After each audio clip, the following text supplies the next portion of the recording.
Kurban Allah'a yakınlaşma amacıyla yapılan bir ibadettir. Bu bakımdan Kurban Bayramı'nda kulların hem Allah'a yakınlaşması hem birbirine yakınlaşması me'muldür. Takvalarıyla Rabbimize, yaptıkları güzel muamelelerle, paylaşımlarla, hüsnü muamelelerle de çevresinde, civarında, ülkesinde ve dünya üzerindeki Müslümanlara yaklaşmasıdır. İslam ötekinin farkında olmayı öğreten bir dindir.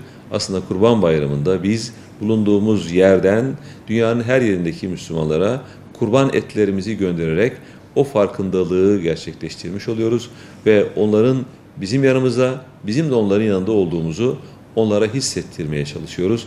Bu bence çok önemli bir gönül köprüsüdür, sevgi mesajıdır, sevgi mektubudur. Yani Türkiye'den Orta Asya'ya gönderilmiş, Balkanlara gönderilmiş, Afrika'nın ortasına gönderilmiş bir sevgi mesajı ve kurulmuş bir sevgi köprüsüdür diye düşünüyorum. Bu yüzden bu sevgi köprüsü mesabesinde olan kurban etlerimizi ve Kurban Bayramı'ndaki kardeşliğimizi ben önemsiyorum. Cenab-ı Hakk'ın bu gönül köprüsü olan bayramımızın ümmetimize, milletimize hayırlar getirmesini diliyorum. Kardeşliğin, barışın, sevginin egemen olduğu nice bayramlara diye dua ederek bütün kardeşlerimizin Kurban Bayramı'nı tebrik ediyorum.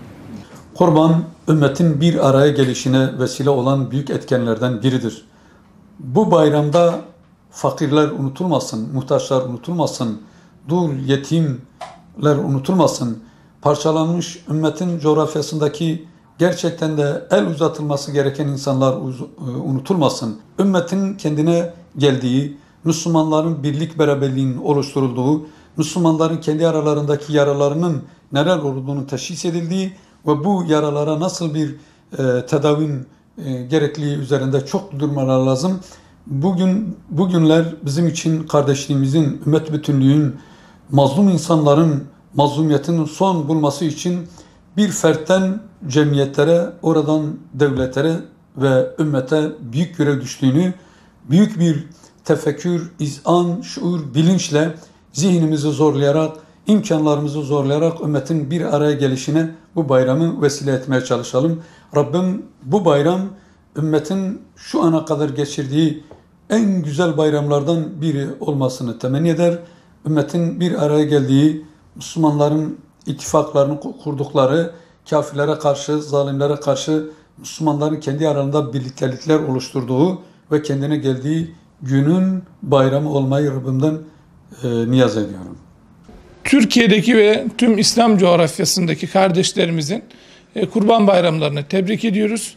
Rabbim inşallah kardeşliğimizin daim olması, yeniden birlikte kucaklaşmak adına yeni bayramlara Rabbim bizleri eriştirsin. Bizi de misafir ettiğiniz için ayrıca sizlere de çok teşekkür ederiz. Kurban ibadeti elbette ki sadece mazlumlara, muhtaçlara eti götürmek, onların karınlarını doyurmakla alakalı bir şey değil.